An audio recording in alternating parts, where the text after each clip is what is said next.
Сәлем достар, аналар, менің каналыма қош келдіңіздер. Каналыма подписация етіп, алдағы болатын видеоларды және өткен видеоларды қарап шықсаңыздар болады. Сонымен қатар менің видеома лайк басып, сұрақтарыңыз немесе ұсыныстарыңыз бар болса, міндетті түрде комментарийға жазып кетіңіздер. Мен сіздерге жауап беретін боламын. Сіздерге комментарий ретінде жауап беремін, немесе видеоролик ретінде жауабымды беретін боламын. Ал ендеше бүгінгі біздің талқылайтын тақырыбымыз көздің бұлшықтануы немесе конъюнктивиттің сәбилерде пайда болуы. Ол қайдан пайда болады, қалай пайда болады, сонымен қатар оны қалай емдейміз, көздің күтімі қандай. Сол туралы біз ақпараттарды сіздермен бөлісетін боламыз.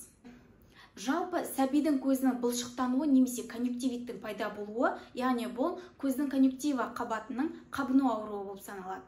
Бұл аурудың негізгі этиологиясына келетін болсақ, яғни этиология дегеніміз аурудың себебі.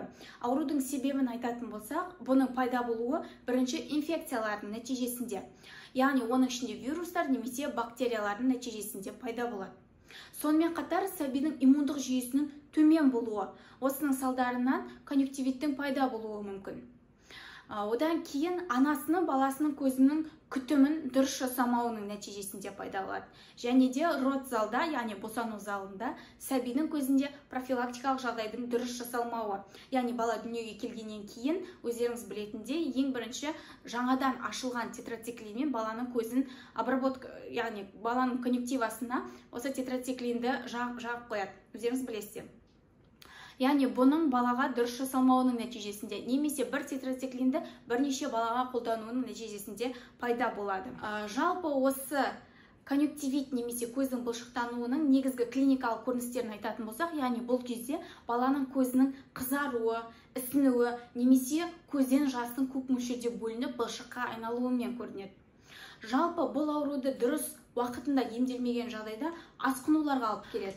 Жалпы осы көздің конъюнктивасы немесе көздің бұлшықтануын емдеу кезінде ең бірінші біз баланың көзіне күтім жасауымыз қажет.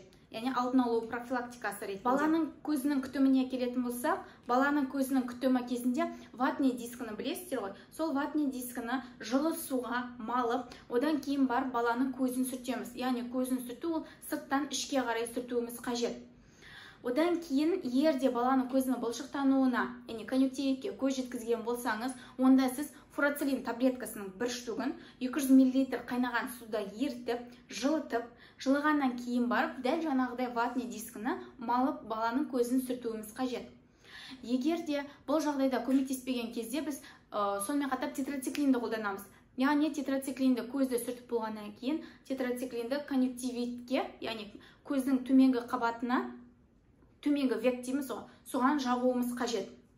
Егерде бұл да көмектеспеген жағдайда біз капляларды қолданамыз. Яғни оның ішінде левомицетин барлығыңыз білетін, сонымен қатар тобрекс деп аталатын капляларды қолданамыз. Бірақ бұл капляларды қатарынан қолданбаймыз, яғни левомицетинге егерде баланың көзі кетпеген жағдайда, онда тобрекс деп аталатын капляны қолданамыз. Бірақ та бұл капляларды мен айтты деп қолданбаңыздар, яғни бұның барлығы окулистің қарауынан кейін барып ем жүргізіледі.